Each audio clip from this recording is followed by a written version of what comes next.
Hello everyone, welcome to my YouTube channel Kalyan classes Nehru sir. Chemistry की बात करें तो केमिस्ट्री बहुत ही इंटरेस्टेड टॉपिक है जिसे आप समझें और सीखें बेहतर, बिल्कुल इजी है। जिसमें हम आपको हाइड्रोकार्बन में अल्केन पढ़ा रहे हैं और अल्केन के प्रिपरेशन में आपको हम पहले बता चुके हैं। अब हम आपको उसमें केमिकल प्रॉपर्टी बताने जा रहे हैं। अल्केन के केमिकल प्रॉपर्टी में बात करेंगे तो अल्केन का केमिकल प्रॉपर्टी में आप उसके रिएक्शन के बारे में पढ़ने वाले हैं और रिएक्शन के बारे में हम आपको पिछले लेक्चर में हाइलोजेनेशन ऑफ अल्केन आपको पढ़ा रहे थे। हाइलोजेनेशन ऑफ अल्केन में आप बात कर सकते हैं कि हाइलोजन को अल्केन में ऐड करते हैं, हाइलोजन को अल्केन में ऐड करते हैं। इस तरह से देखें,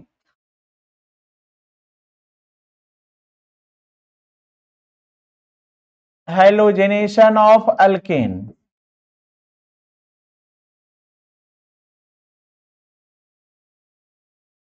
हाइलोजेनेशन ऑफ अल्केन में आप बात करें तो यहां पर हम लोग बात करते हैं सिंपल अल्केन में हाइलोजन से रिएक्शन कराएं, अल्केन में हाइलोजन से रिएक्शन कराएं और वो आपका हाइलोजन क्लोरीन हो सकता है, फ्लोरीन हो सकता है, ब्रोमीन हो सकता है, आयोडीन मॉलिक्यूल हो सकता है।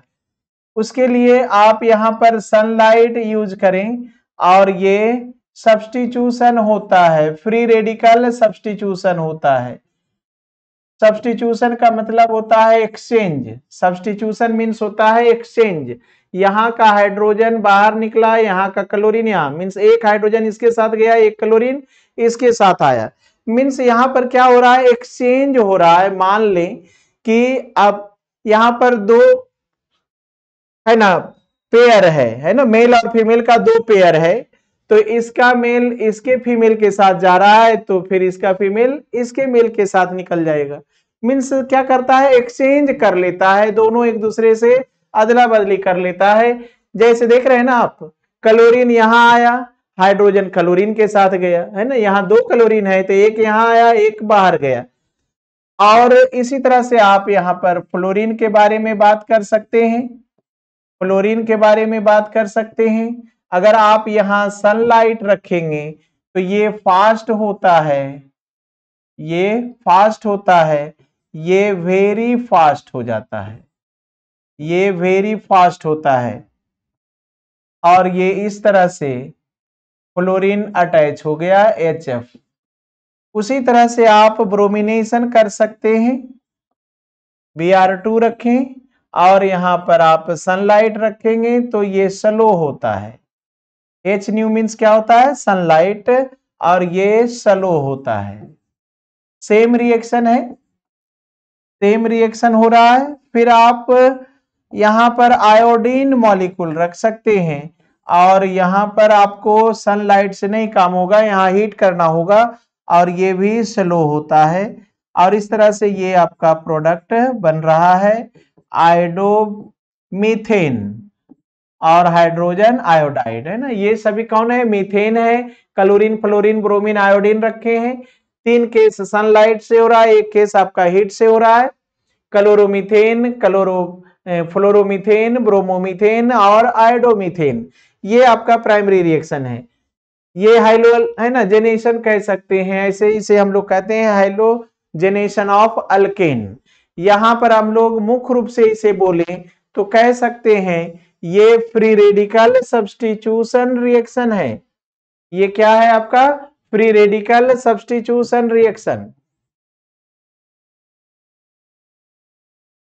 Free radical substitution reaction.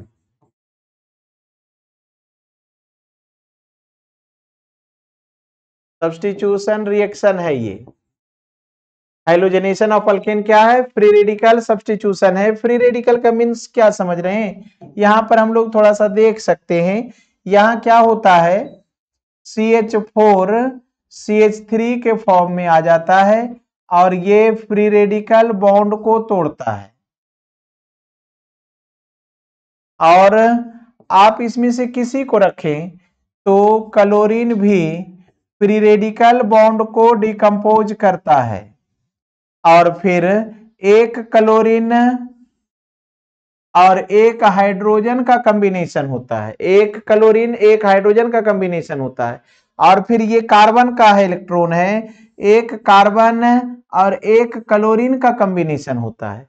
ये क्या है? फ्री रेडिकल है, ये फ्री रेडिकल है और इस तरह से ये कॉम्बिनेशन करके बन गया है आपका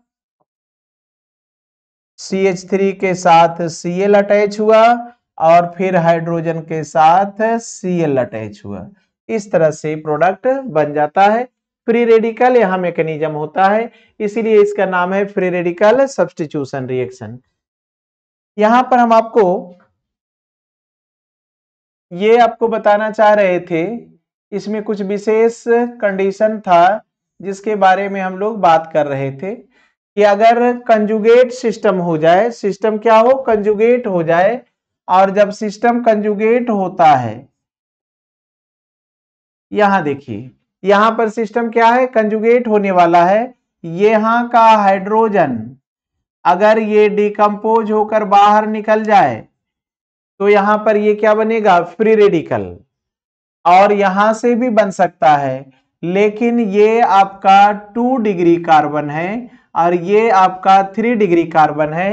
कंजुगेशन सिंगल के बाद डबल है ना, ये डबल के बाद सिंगल, ये फिर डबल के बाद सिंगल, मीन्स ऊपर भी कंजुगेट है नीचे भी कंजुगेट, लेकिन ऊपर 2 डिग्री है और नीचे 3 डिग्री। और इसी के कारण यहां पर हम लोग प्रोडक्ट कहां बनाएंगे? जहां डिग्री ज्यादा हो, क्योंकि हम लोग फ्री रेडिकल के बारे में बात करें तो फ्री रेडिकल मोर डिग्री मोर स्टेबल होता है, फ्री रेडिकल मोर डिग्री मोर स्टेबल होता है। और यहां पर आप अगर ब्रोमिनेशन स्पेशल कराना चाहते हैं, है ना, स्पेशल क्या कराना चाहते हैं? ब्रोमिनेशन, तो आप Br2 यूज ना करें, क्लोरिनेशन में Cl2 यूज करें।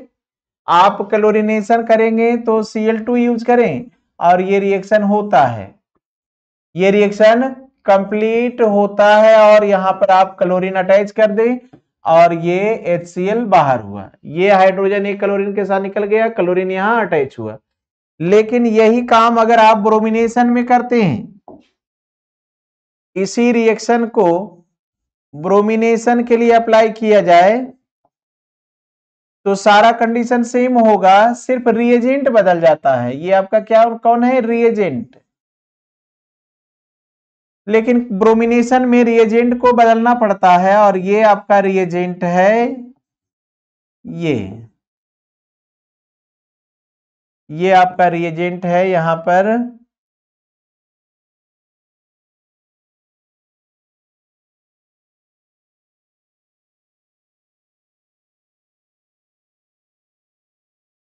इसका नाम है एन ब्रोमोसक्सिनामाइड, एन ब्रोमोसक्सिनामाइड, जिसे आप शॉर्टकट में NBS कहते हैं। और यहां पर वही सेम रिएक्शन होने वाला है, यहीं से हाइड्रोजन एलिमिनेट होगा और उसके जगह पर ब्रोमीन अटैच होगा। जैसे यहां बॉन्ड टूट रहा है उसी तरह से यहां का भी बॉन्ड ब्रेक होगा और ये फाइनली प्रोडक्ट बनाने वाला है और यहां पर ये आपका अटैच हो जाएगा ब्रोमीन और ये आपका हाइड्रोजन यहां से यहां शिफ्ट हो जाएगा और बन जाएगा ये सक्सिनामाइड।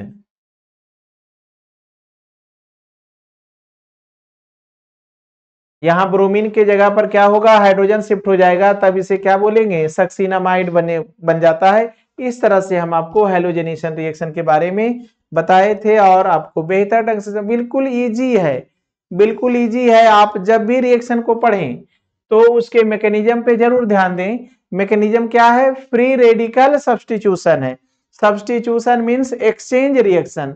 यहां पर फ्री रेडिकल का एक्सचेंज हो रहा है। फ्री रेडिकल किसे कहते हैं? जब किसी एटम पर 1 इलेक्ट्रॉन फ्री रहे उसे फ्री रेडिकल कहा जाता है। तो इस तरह से ये आपका फ्री रेडिकल मैकेनिज्म कर रहा है। इसके बाद हम लोग कुछ अदर रिएक्शन को यहां पर देखेंगे। यहां पर ये बात क्लियर हुआ है, ये 1 इलेक्ट्रॉन, ये 1 इलेक्ट्रॉन फ्री रेडिकल हुआ है। अगर आप इसे विस्तार से देखना चाहते हैं तो आप पिछले लेक्चर को देखें, इसके पहले लेक्चर को देखें, वहां विस्तार से आपको हैलोजेनेशन ऑफ अल्केन बताया गया है। यहां पर नेक्स्ट रिएक्शन हम लोग देखेंगे, और नेक्स्ट रिएक्शन में यहां पर ओरिजिनली अल्केन को इनर्ट हाइड्रोकार्बन कहा जाता है। अल्केन को इनर्ट हाइड्रोकार्बन कहा जाता है, जिसमें हैलोजेनेशन ही बेहतर रिएक्शन है और बाकी सब रिएक्शन प्राइमरी है। लेकिन हम लोग यहां देख सकते हैं नाइट्रेशन ऑफ अल्केन, नाइट्रेशन करने का मतलब हुआ कि हम लोग यहां पर अल्केन का रिएक्शन कराने जा रहे हैं नाइट्रिक एसिड से। अल्केन का रिएक्शन कराने जा रहे हैं नाइट्रिक एसिड से। टेम्परेचर हाई होता है, 450 डिग्री सेल्सियस होता है, और ये प्रोडक्ट बनता है CH3NO2 प्लस H2। देखिए तो इसका मैकेनिज्म की बात करें, थोड़ा सा मैकेनिज्म यहां पर देख सकते हैं आप। मैकेनिज्म आप यहां देख सकते हैं, मैकेनिज्म यहां देखें तो यहां पर क्या होता है, ये CH3 और एक H को ऐसे लिख दीजिए, है ना। CH4 के बदले क्या कीजिए, CH3 और एक हाइड्रोजन को अलग रखिए। और HNO3 को क्या लिख सकते हैं आप, HNO3 को क्या लिख सकते हैं आप, HO और NO2। यहां पर क्या होता है, OH और H दोनों कॉम्बिनेशन कर लेता है। H और OH जब कॉम्बिनेशन करके वाटर मॉलिक्यूल बना रहा है, जब ये दोनों पेयर हो सकता है ना। मान लें कि दो पेयर है, और अगर एक इधर का फीमेल और उधर का मेल कॉम्बिनेशन कर लिया, तो फिर दो बचा है ना, वो दोनों भी कॉम्बिनेशन कर लेगा। जब ये दोनों एक दूसरे के लिए राजी है तो ये क्यों नहीं, है ना। रिएक्शन में क्या है, रिएक्शन में यही होता है ना कि पहले से जो आपस में पेयर बनाकर रखा था वो अब रिश्ता तोड़ रहा है, यहां भी रिश्ता तोड़ रहा है। तो जब OH और H पेयर बन सकता है तो फिर CH3 और NO2 भी पेयर बन जाएगा। इस तरह से ये दोनों आपस में कॉम्बिनेशन किया, ये देखें कॉम्बिनेशन किया है और ये पेयरिंग कर लिया। जब OH को H मिल गया तो CH3 को NO2 मिल गया, दोनों एक दूसरे के साथ खुश है। ये नेचुरल होता है। अब इंडियन कल्चर की बात करें तो इंडियन कल्चर में थोड़ा सा बात है ना, क्या है कि इज्जत से जुड़ा हुआ है ना, इसी के कारण यहाँ पर फ्रीनेस नहीं है। वेस्टर्न कल्चर की बात करें तो वहां पर क्या जानते हैं कि आज इसके साथ, कल उसके साथ, परसों उसके साथ, मीन्स साल भी नहीं हुआ फिर उसे छोड़ा और नया हो गया।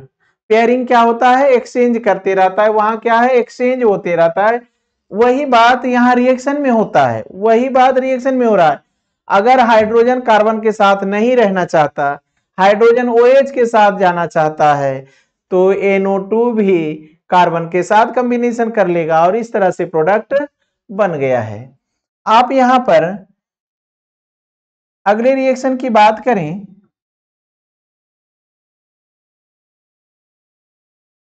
तो अगले रिएक्शन की बात करें तो आप चाहें तो यहां कार्बन बढ़ा सकते हैं, कार्बन बढ़ा सकते हैं, लेकिन उससे कोई फर्क नहीं पड़ता है।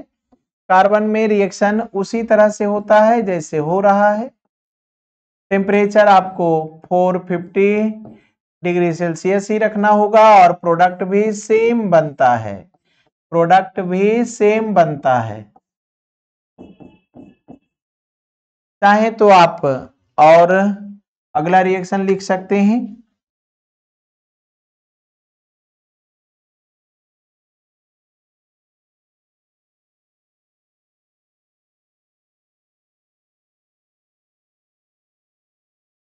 यहां पर ओरिजिनली जब ये कॉम्बिनेशन करके जाएगा तो ये ओरिजिनली क्या बनता है, इलेक्ट्रोफाइल, है ना। सिंपल कॉम्बिनेशन कर दीजिए, यहां भी सिंपल कॉम्बिनेशन कर दें यहां भी, और टेम्परेचर सेम रखें और प्रोडक्ट बना लें।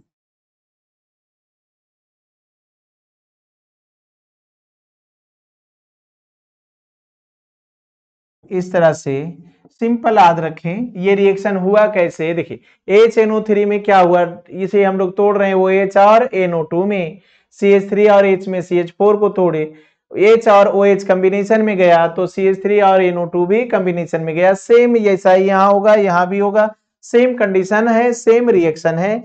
और ये रिएक्शन आपका नाइट्रेशन है, क्योंकि यहाँ पर नाइट्रेशन नाम क्यों आया है, तो हम लोग इसके लिए बात कर सकते हैं। ये है कौन, इसका नाम है नाइट्रोमीथेन, इसका नाम है नाइट्रोमीथेन। NO2 को नाइट्रो कहते हैं, CH3 को मीथेन कहते हैं। Nitromethane means nitro group alkane में जुड़ गया तो इसे हम लोग कह दिए नाइट्रेशन ऑफ अल्केन। इस तरह से ये क्लियर है। देखिए तो नेक्स्ट आपका है सल्फोनेशन रिएक्शन। सल्फोनेशन रिएक्शन या कहिए sulphonation of alkane, sulphonation of alkane. Sulphonation of alkane की बात करेंगे तो यहां पर नाइट्रेशन में ओनली नाइट्रिक एसिड यूज होता है, लेकिन सल्फोनेशन में दो दो कंडीशन है। यहां पर हम लोग क्या यूज कर सकते हैं, एट टाइम ऑफ सल्फोनेशन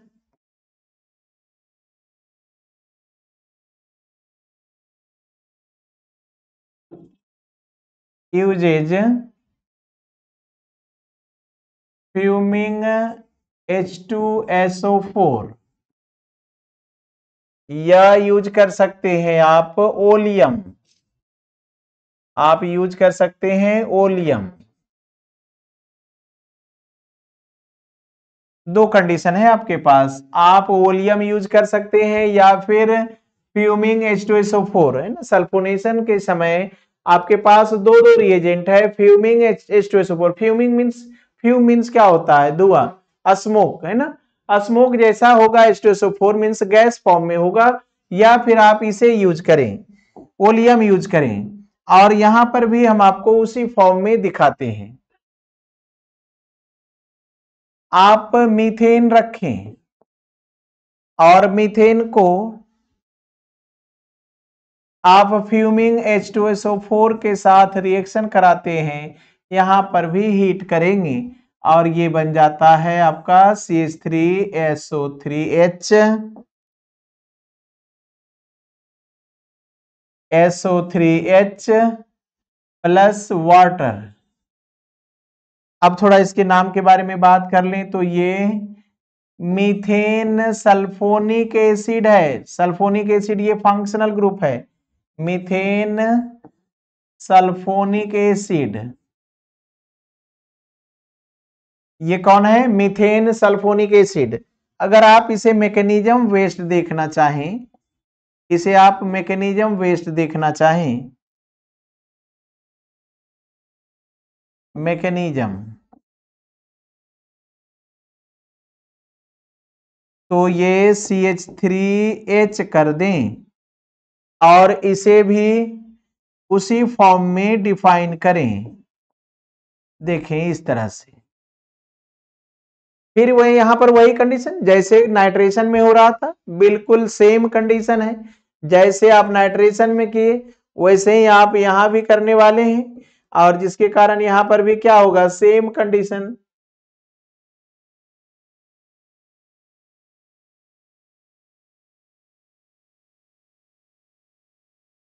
यहां भी क्या होने वाला है, सेम कंडीशन।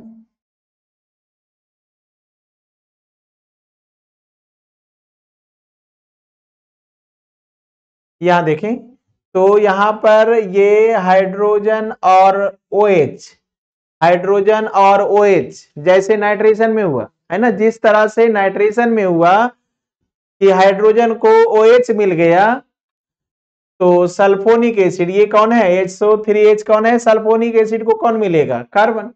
जब हाइड्रोजन OH के साथ खुश रहना चाहता है तो कार्बन भी SO3H के साथ खुश रहेगा और इस तरह से ये प्रोडक्ट बना लेता है, methane sulphonic acid plus water. बिल्कुल इजी। आप अगर नेक्स्ट रिएक्शन की बात करें, नेक्स्ट रिएक्शन की बात करें तो आप रख सकते हैं CH3 इथेन रखें और इसके एक हाइड्रोजन को अलग कर दें और फिर ये सल्फोनिक एसिड को अलग करके रखें। ठीक उसी तरह का यहां भी कॉम्बिनेशन होगा और ये प्रोडक्ट बन जाता है।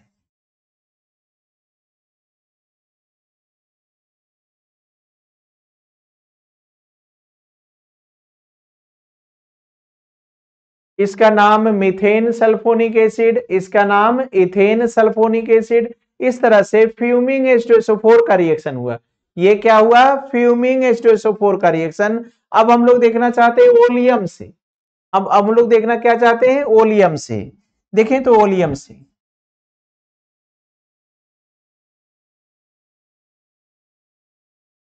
आप ओलियम ले रहे हैं H2S2O7 और ये रिएक्शन होने के बाद बन रहा है मीथेन सल्फोनिक एसिड।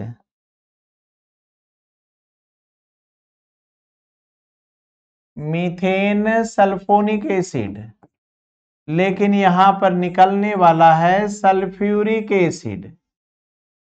यहां पर क्या निकलने वाला है, H2SO4 निकलने वाला है। कैसे, देखें तो मैकेनिज्म बेस्ड बात करें तो ये कैसे हुआ, मैकेनिज्म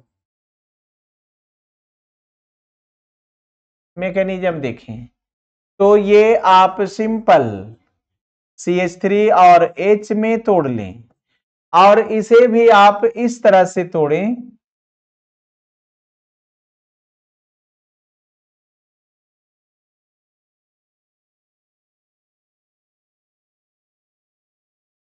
देखिए ये है SO3H और ये है आपका HSO4। इसे उल्टा करके लिखिए, इसे ऐसे लिखिए HSO4 और इधर लिखिएगा SO3H।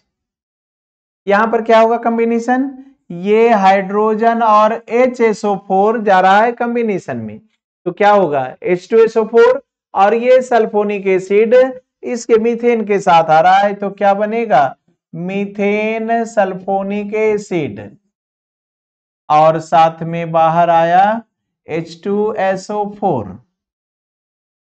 अब इसमें आप और रिएक्शन को देख सकते हैं, और रिएक्शन को देख सकते हैं CH3 CH2H, फिर इसे आप कॉम्बिनेशन मिलाइए HSO4 SO3H। यहां पर भी वही कॉम्बिनेशन हो रहा है। कोई भी रिएक्शन कैसे हो रहा है, बस इसी बात को सोचें, कोई भी रिएक्शन क्यों और कैसे हो रहा है, सिंपल बात यहां पर सोच सकते हैं। क्योंकि हम लोग यहां पर बात करते हैं कि कोई भी रिएक्शन क्यों हो रहा है तो एटम अंतिम सेल में 8 इलेक्ट्रॉन चाहता है। किसी भी एटम का चाहत है कि मेरे अंतिम सेल में 8 इलेक्ट्रॉन हो जाए और ये बॉन्ड बनाने के बाद 8 इलेक्ट्रॉन चाहता है तो बॉन्ड बनाने के बाद 8 इलेक्ट्रॉन पूरा हो गया। यहां पर कार्बन से बात करें तो कार्बन ऑक्टेट फॉर्म में है, कार्बन यहां क्या है, ऑक्टेट फॉर्म में है। देखिए यहां कार्बन का वैलेंस इलेक्ट्रॉन 4, अपना इलेक्ट्रॉन 4 और 4 से बॉन्ड बनाया ना, कार्बन का 4 इलेक्ट्रॉन अपना और 4 से बॉन्ड बनाया। मीन्स ऐसे समझिए कि कार्बन को है ना कितना बेटा है, 4, चारों का विवाह किए तो कितना हो गया, 4 बेटा 4 बहू, 8 हो गया ना। ये ऑक्टेट स्टेट में है लेकिन ये फिर भी रिएक्शन कर रहा है, ये फिर भी रिएक्शन कर रहा है। कारण ये नेचुरल अट्रैक्शन है। आदमी में भी ऐसा होता है ना कि विवाह कर लिया पहला विवाह कर लिया और फिर कोई सुंदर लड़की मिली तो फिर दूसरा विवाह करना चाहता है, दूसरा भी कर लिया, तीसरा मिला फिर तीसरा। मीन्स ये कंटिन्यूटी है, ये कभी खत्म होने वाला नहीं है, अट्रैक्शन कभी बंद होने वाला ही नहीं है। पहले को छोड़ा फिर दूसरे, दूसरे को छोड़ा फिर तीसरा। मीन्स ये कभी ना खत्म होगा अट्रैक्शन, ना तो ये रिएक्शन कभी बंद होगा। वही कंडीशन यहां भी है कि यहां पर कार्बन को या कहिए हाइड्रोजन को पसंद कौन आ गया, HSO4, और पसंद आ गया तो हाइड्रोजन जा रहा है HSO4 के साथ और बनाया H2SO4। तो फिर यहां पर अब व्यवस्था है कि जब ये दोनों एक दूसरे के पसंद करके चला गया तो अब ये दोनों जो बचा, ये है ना इथेन और सल्फोनिक एसिड, ये दोनों भी एक दूसरे के साथ कॉम्बिनेशन कर लेता है कि भाई जब तुम्हें कोई पेयर मिल सकता है तो हमें क्यों नहीं। इस तरह से ये दोनों भी पेयर बनाकर आगे निकल लेता है और यही आपका रिएक्शन होते रहता है। हमेशा ये रिएक्शन आपका उसी कंडीशन में होते रहता है। तो यहां पर आप देख रहे हैं कि जैसे आपका सल्फोनेशन है वैसे ही आपका नाइट्रेशन रिएक्शन भी है। सल्फोनेशन और नाइट्रेशन रिएक्शन क्या है, सेम कंडीशन में सेम नेचर में रिएक्शन कर रहा था। अब चलें तो कुछ यहां पर अलग रिएक्शन हम लोग देखेंगे। आइसोमेराइजेशन, आइसोमेराइजेशन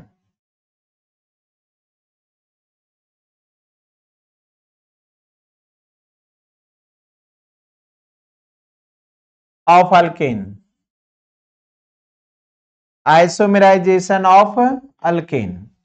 आइसो मीन्स क्या होता है, आइडेंटिकल, आइसो मीन्स आइडेंटिकल, मर means molecular formula, identical molecular formula, same molecular formula but different structural formula, है ना। आइसोमर किसे कहते हैं, same molecular formula but different structural formula, उसे कहते हैं आइसोमेराइजेशन।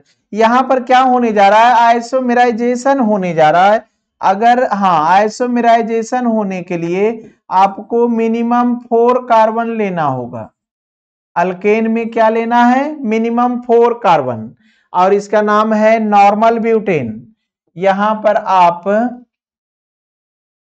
AlCl3 में HCl रखें और हीट भी किया जाता है और ये आइसोमेराइज होने जा रहा है। कंपाउंड यही रहेगा, एटम वही होगा, है ना। कार्बन की संख्या हमेशा 4, हाइड्रोजन की संख्या हमेशा 10 ही होगा, लेकिन स्ट्रक्चरल फार्मूला डिफरेंट होगा। ये देखिए,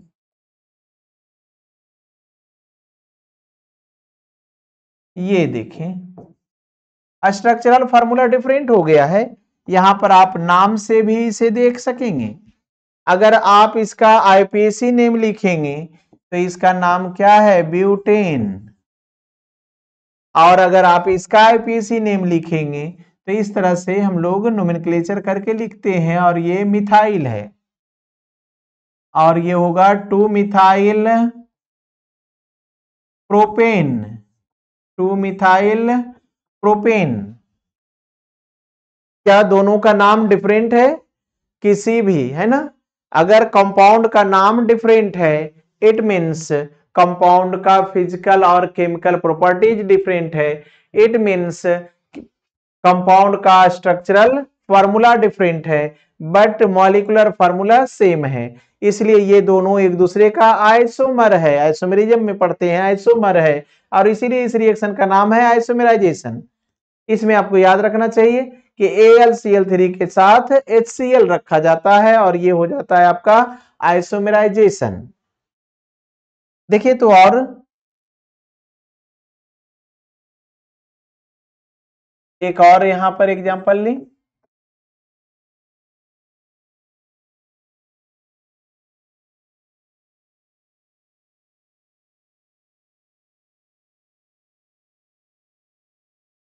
और यहां भी सेम रिएक्शन करें।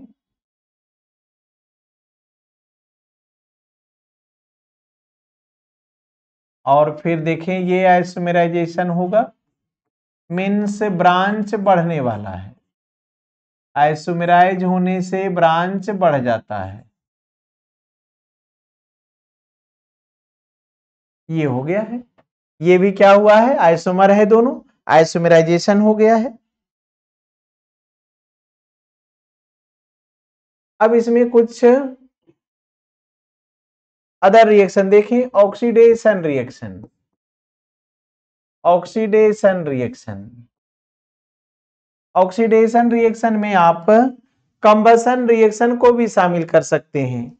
ऑक्सीडेशन रिएक्शन में आप कंबसन रिएक्शन को भी शामिल कर सकते हैं, और ये कंबसन रिएक्शन इस तरह से हो जाता है, आप कोई भी है ना ऑर्गेनिक कंपाउंड को कंबसन करें, मींस ऑक्सीजन से रिएक्शन कराएं, कंबसन मींस ऑक्सीजन से रिएक्शन कराएं, तो कार्बन अलग जलने वाला है और CO2 बनाता है, हाइड्रोजन अलग जलने वाला है और ये वाटर बनाता है, मींस हाइड्रोजन के कंबसन से वाटर बनता है, कार्बन के कंबसन से है ना कार्बन डाइऑक्साइड बनता है, ये भी ऑक्सीडेशन में ही शामिल है। आप इसी के अंदर नेसेंट ऑक्सीजन से रिएक्शन कराते हैं, और यहां पर आप नेसेंट ऑक्सीजन से ऑक्सीडेशन कराते हैं, तो यहां पर आपके पास कंडीशन है, कंडीशन बेस्ड रिएक्शन है। यहां पर आप अगर यूज करते हैं मोलाइब्डेनम है ना, MO2O3 यूज करते हैं, और यहां पर हाई टेम्परेचर और हाई प्रेशर होता है, तब जाकर के ये अल्कोहल अल्डिहाइड फॉर्म में आ जाता है, अल्डिहाइड फॉर्म, ये अल्डिहाइड फॉर्म में आ जाता है।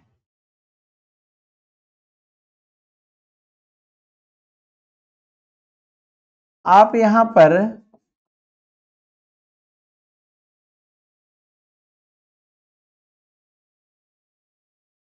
रेड हॉट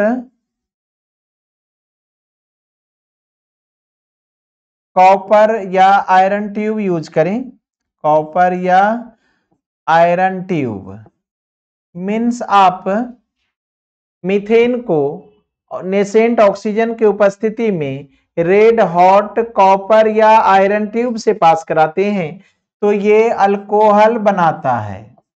फिक्स रिएक्शन है, आपको हम बोले कि अल्केन कैसा हाइड्रोकार्बन है, इनर्ट है, जिसके कारण ये लिमिट रिएक्शन करता है, और ये लिमिट रिएक्शन यहां पर हो रहा है ना, इस कंडीशन में क्या हो रहा है, लिमिट रिएक्शन हो रहा है। जब आप मीथेन को Mn2O3 के उपस्थिति में हाई टेम्परेचर हाई प्रेशर में ऑक्सीडेशन कराते हैं तो अल्डिहाइड बनता है, लेकिन red hot copper iron tube से पास कराते हैं तो अल्कोहल बनता है। इसमें एक और है आपका ब्रांच्ड अल्केन, आप यूज करें ब्रांच्ड अल्केन, और यहां भी ऑक्सीडेशन कराना चाहते हैं, और यहां यूज करते हैं आप KMnO4, KMnO4 यूज करते हैं, और ये भी अल्कोहल बनता है, ये भी अल्कोहल बन रहा है।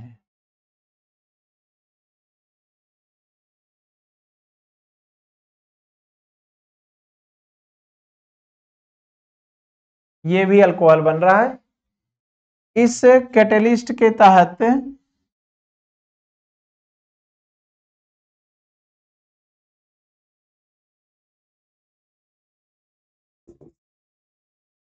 एक और रिएक्शन को देखें, यहां भी नेसेंट ऑक्सीजन रख करके रिएक्शन कराते हैं, जिंक डाइएसिटेट है ना, जिंक डाइएसिटेट, यहां भी हाई टेम्परेचर है ना, एरो दे करके मीन्स हाई टेम्परेचर और हाई प्रेशर है ना, एरो अगर ऊपर जा रहा हो तो क्या होगा, वैल्यू हाई होगा, हाई टेम्परेचर हाई प्रेशर पर यहां भी रिएक्शन कराते हैं, तो ये कार्बोक्सिलिक में बदल जाता है, ये कार्बोक्सिलिक में बदल जाता है। हालांकि इस रिएक्शन का, ये सभी रिएक्शन जो लिख रहे हैं ना ऑक्सीडेशन रिएक्शन, ये इतना इंपॉर्टेंट नहीं है, डायरेक्ट ये रिएक्शन है, हालांकि हम लोग कभी डायरेक्ट नहीं करते, कन्वर्सन हम लोग को पढ़ना है। कन्वर्सन में हम लोग बात करेंगे, जैसे कहेगा इथेन को इथेनोइक एसिड बनाएं, तो ये रिएक्शन डायरेक्ट हो गया ना, ये इथेन है और ये कौन है, इथेनोइक एसिड है, ये डायरेक्ट है, लेकिन इसका हम लोग यूज नहीं करते क्योंकि ये बहुत ज्यादा है ना खर्च पड़ने वाला है, high temperature high pressure means बहुत ज्यादा खर्च होने वाला है। इसके अलावा हमारे पास बहुत सारा रास्ता है जो बहुत ही कम खर्च में हो जाता है, इसलिए ये रिएक्शन या ये रिएक्शन मीन्स जो भी ऑक्सीडेशन बता रहे हैं ये उतना इंपॉर्टेंट नहीं है, लेकिन बस थोड़ा सा अगर याद हो जाए तो बहुत अच्छा है, ना याद हो तो कोई बात नहीं, ज्यादा स्ट्रेस नहीं लेना है, लेकिन सीखना जरूरी है ना, हम लोग को सीखना जरूरी है, क्योंकि अगर आईआईटी नीट जेई में यहां पर ऑक्सीडेशन के टर्म में यहां तक लिख दिया जाएगा और पूछेगा प्रोडक्ट क्या होगा, तो ये तो आपको चाहिए ही चाहिए, है ना, नीट में जेई मेन में और एडवांस में चाहिए, इसलिए आपको ये चीज को तैयार करना होगा।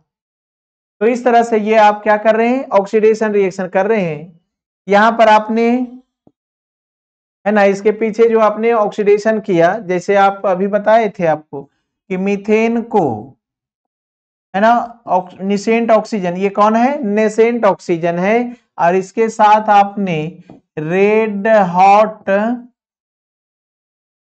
कॉपर या आयरन ट्यूब, है ना, ट्यूब मीन्स पाइप, कॉपर या आयरन पाइप्स कैसा हो, रेड हॉट मीन्स लाल तप्त, गर्म इतना हो कि लाल हो, और उससे आप मीथेन और नेसेंट ऑक्सीजन को पास करा देते हैं, तो क्या बन रहा था यहां पर, अल्कोहल, यहां क्या बन रहा है, अल्कोहल बन रहा है।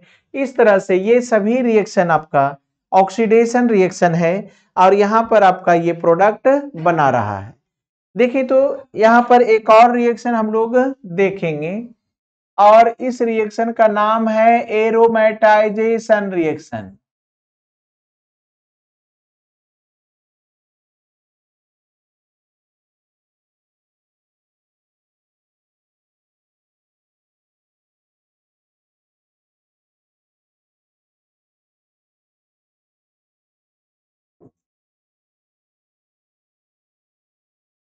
एरोमेटाइजेशन का मतलब हो रहा है कि hydrocarbon means alkane aromatic compound बनेगा, एरोमेटिक कंपाउंड बेंजीन है ना, अगर आप नहीं जानते तो कम से कम बेंजीन को याद रखें कि बेंजीन क्या है, एरोमेटिक ऑर्गेनिक कंपाउंड है, और यहां पर ये एरोमेटिक होने जा रहा है।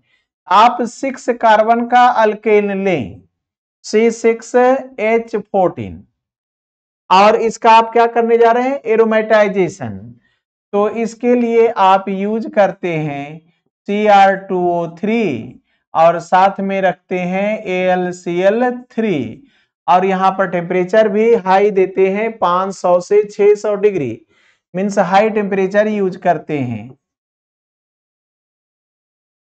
और ये बन जाता है बेंजीन, ये है आपका benzene, alternate single double bond, जिसका फॉर्मूला होता है C6H6। आप अगर इससे ज्यादा भी कार्बन लें, C6H13, एक कार्बन ज्यादा भी लें, तो सेम कंडीशन में रिएक्शन होता है, सेम कंडीशन में रिएक्शन होता है, और प्रोडक्ट बेंजीन ही होता है, प्रोडक्ट बेंजीन ही बनता है। लेकिन ये 6 ही कार्बन है ना, ये 1 एक्स्ट्रा कार्बन को हम लोग कहीं भी बाहर अटैच कर देते हैं, 1 एक्स्ट्रा कार्बन को कहीं भी बाहर अटैच करते हैं, और इसमें आप और भी कार्बन यूज कर सकते हैं। आप इसे ऐसा लिख सकते हैं C6H12 H12 और CH3, सेम कंडीशन, बेंजीन तो 6 कार्बन ही बनने वाला है ना, बेंजीन क्या है, 6 कार्बन ही होता है, ये आपका बेंजीन है, और ये एक CH3 इधर है और एक इधर, मीन्स इसे आप यहां अटैच कर सकते हैं, इस तरह से अटैच कर देते हैं, और ये आपका क्या है, एरोमेटिक ऑर्गेनिक कंपाउंड। हाँ, ये बहुत ही इंपॉर्टेंट होगा। जब भी आपसे कहेगा कि आप हैलो अल्केन को एरोमेटिक बनाएं, हैलो अल्केन को बेंजीन बनाएं, एरोमेटिक कहने का मतलब बेंजीन बनाना है, और बेंजीन बनाने की बात यहां पर किया जा रहा है, तो आप हमेशा Cr2O3 एंड AlCl3 के उपस्थिति में हाई टेम्परेचर पे गर्म करते हैं, तो ये आपका क्या बन रहा है, बेंजीन। आप 7 कार्बन भी लेंगे लेकिन ये बेंजीन ही बनता है, एक आपका क्या हो जाता है, ब्रांच फॉर्म में एग्जिस्ट होता है। एक क्या हो रहा है, यहां ब्रांच फॉर्म में एग्जिस्ट हो रहा है। जैसे इसका नाम आप क्या कह रहे हैं, बेंजीन, जो एरोमेटिक है। एरोमेटिक क्यों होता है, एरोमेटिक होने का भी कंडीशन है। एरोमेटिक क्यों है, तो एरोमेटिक में 2 रूल्स चलता है, अगस्त केकुल और हक्कल, ये 2 साइंटिस्ट हैं, दोनों का रूल चलता है। अगस्त केकुल बोले साइक्लो में अल्टरनेट सिंगल डबल बॉन्ड हो, साइक्लो में अल्टरनेट सिंगल डबल बॉन्ड हो तो वो रेजोनेंस करता है। देखिए तो double single double single double, ये आप लाइफ टाइम घूमते रहें, कभी रुकने वाला नहीं है। तो अगस्त केकुल का रूल फॉलो हो गया। अब सेकेंड है आपका हक्कल का रूल। हक्कल का रूल कहता है कि जब pi electron number of pi electron कितना हो, नंबर ऑफ पाई इलेक्ट्रॉन कितना हो, 2 या 6 या 10 या 14 या 18, ये सीक्वेंस होना चाहिए। 2 पाई इलेक्ट्रॉन्स हो, 6 पाई इलेक्ट्रॉन्स हो, 10 पाई इलेक्ट्रॉन्स हो, मीन्स ये पाई इलेक्ट्रॉन के डिफरेंस कितना चल रहा है, 4 का डिफरेंस है ना, 4 के डिफरेंस में चल रहा है।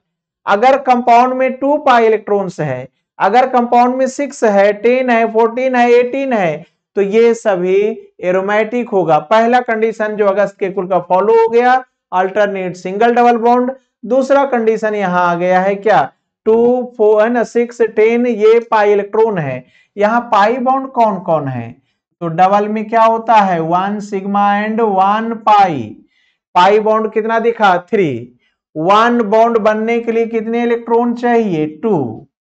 1 बॉन्ड बनने के लिए इलेक्ट्रॉन चाहिए 2, तो 3 पाई बॉन्ड में क्या हुआ, 6 पाई इलेक्ट्रॉन्स है, मीन्स ये एरोमेटिक है।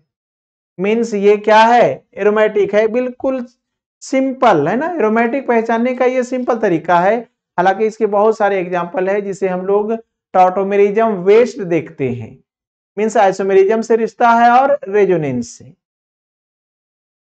तो आप इसे समझ सकते हैं। आपको अब अभी तुरंत प्राइमरी बात समझ में जरूर आया होगा कि एरोमेटिक कैसे होता है। एरोमेटिक होने के लिए साइक्लो में अल्टरनेट सिंगल डबल बॉन्ड हो, और साथ में ये हो गया अगस्त केकुल का बात।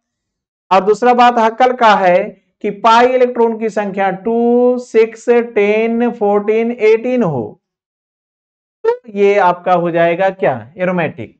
अब ये बेंजीन हो, ये रहे या ये रहे, सभी का सभी क्या है आपका, यहां एरोमेटिक है। और ये एरोमेटाइजेशन रिएक्शन है। अल्केन को एरोमेटिक कंपाउंड बनाने के प्रोसेस को क्या कह रहे हैं, एरोमेटाइजेशन रिएक्शन। ये बात आपको समझ में आया है, बिल्कुल क्लियर और बहुत इजी है। याद रखना है क्या, Cr2O3 के साथ AlCl3 के रख करके हाई टेम्परेचर पे गर्म करते हैं। यहां पर हम लोग एयर को क्या रखते हैं, अब्सेंस ऑफ एयर, है ना, क्लोज कंटेनर में ये रिएक्शन हो रहा है। ऑक्सीजन रहता तो लिखते यहां, ऑक्सीजन नहीं है, नहीं तो कंबसन हो जाएगा। तो इस तरह से ये आपका क्या है, एरोमेटिक ऑर्गेनिक कंपाउंड बनकर तैयार हो गया है। यहां पर आप बात को समझ सकते हैं।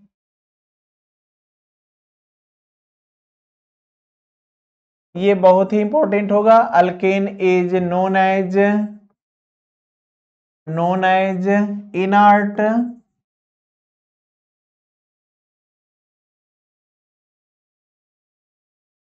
Inert hydrocarbon organic compound, organic compound. थोड़ा बहुत आप यूज के लिए बातचीत कर सकते हैं। हम लोग अल्केन का यूज क्या करते हैं, ये थोड़ा बहुत आप यूज कर सकते हैं। तो अगर आप पेट्रोल की बात करें तो पेट्रोल में 6 carbon to 8 carbon alkane use होता है पेट्रोल में। अगर आप ये एलपीजी है ना, एलपीजी आप जो गैस यूज करते हैं, इसमें प्रोपेन प्लस आइसोब्यूटेन का मिक्सचर होता है।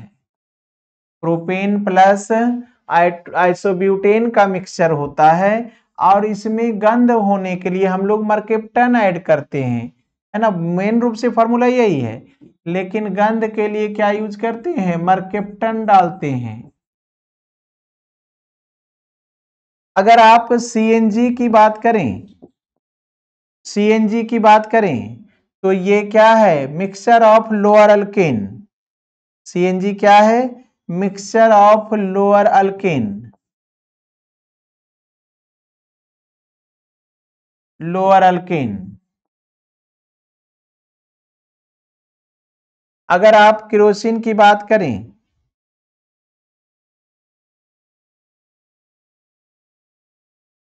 केरोसिन की बात करें तो इसमें कार्बन 12 से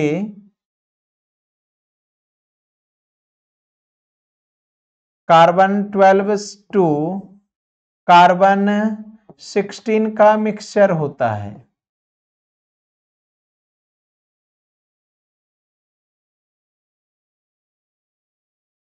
ना। कार्बन 12 से कार्बन 16 अल्केन का मिक्सचर होता है।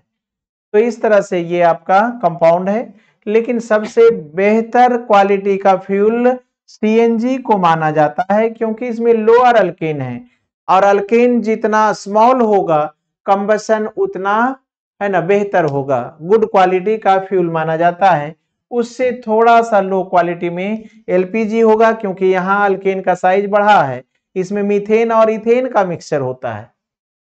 और पेट्रोल में और कार्बन की संख्या बढ़ा है, इसलिए इसकी फ्यूल का क्वालिटी और घट जाता है। केरोसिन हो गया, है ना, केरोसिन से मींस पेट्रोल से ज्यादा कार्बन रहता है डीजल में, और डीजल से भी ज्यादा कार्बन है आपका केरोसिन में। इस तरह से ये हमारा यूज है ना। अल्केन ऑर्गेनिक कंपाउंड का यूज क्या है आपका, पेट्रोल, एलपीजी, सीएनजी और केरोसिन। बहुत बड़ा यूज है, लेबोरेटरी में कोई खास यूज नहीं है, केमिकल लैब में इसका कोई खास यूज नहीं है ना। डायरेक्ट यूज हम लोग नहीं करते। हाँ, एरोमेटिक कंपाउंड बना सकते हैं, हाइलो अल्केन बना सकते हैं, और यही सब कंडीशन को हम लोग यहाँ पर डिराइव करते हैं। कोई खास मेडिसिनल कम यहाँ पर नहीं होता। तो इस तरह से ये आपका हाइड्रोकार्बन के लिए अल्केन को ये चैप्टर डिफाइन कर रहा है। यहाँ पर आप बेहतर ढंग से पढ़ें और कमेंट्स जरूर लिखें कि आपको कैसा लगा, जरूर बताएं, तो हम और बेहतर ढंग से आपको और सभी टॉपिक को एक्सप्लेन करने वाले हैं। गारंटी देते हैं कि हम आपको ऑर्गेनिक केमिस्ट्री में रिएक्शन सिखाने वाले हैं कि रिएक्शन कैसे होता है, क्यों होता है, क्या कंडीशन है, ये सारे बात को बताने वाले हैं। अगर आप पहली बार देख रहे हैं तो सब्सक्राइब जरूर करें, लाइक करें और शेयर करें कि मैक्सिमम दोस्त आपके इस बात को सीख सकें, क्योंकि लोग ऑर्गेनिक में रिएक्शन से ही डरता है, जबकि कुछ नहीं है, बिल्कुल रिलेशन है। जैसे अपने लाइफ में बात करें तो कोई भी पति पत्नी अलग हो जाता है और दूसरे के साथ, है ना, विवाह करता है, फिर तीसरे के साथ करता है, फिर चौथे के साथ करता है। सेम कंडीशन, है ना, सेम कंडीशन यहां भी होता है, रिएक्शन भी वही होता है। क्योंकि आप सोचते हैं कि कोई कंपाउंड रिएक्शन किया, अब वो नहीं होगा, नहीं, ये रिएक्शन कंटिन्यूअस होते रहना होने वाला है ना, कभी भी ये रुकने वाला नहीं है, क्योंकि ये कॉम्बिनेशन कभी फिट होता ही नहीं, हमेशा कॉम्बिनेशन चेंज होते रहता है। तो इस तरह से आप इस बात को समझेंगे और इसे बेहतर से समझेंगे। इसमें आपको अल्केन के प्रिपरेशन के बारे में विस्तार से बताए, आपको टोटल केमिकल प्रॉपर्टी समझाए हैं, आप इसे समझें। आपके IIT नीट और JEE मेन में ऑल टू ऑल इसी तरह का क्वेश्चन पूछा जाने वाला है। Thank you.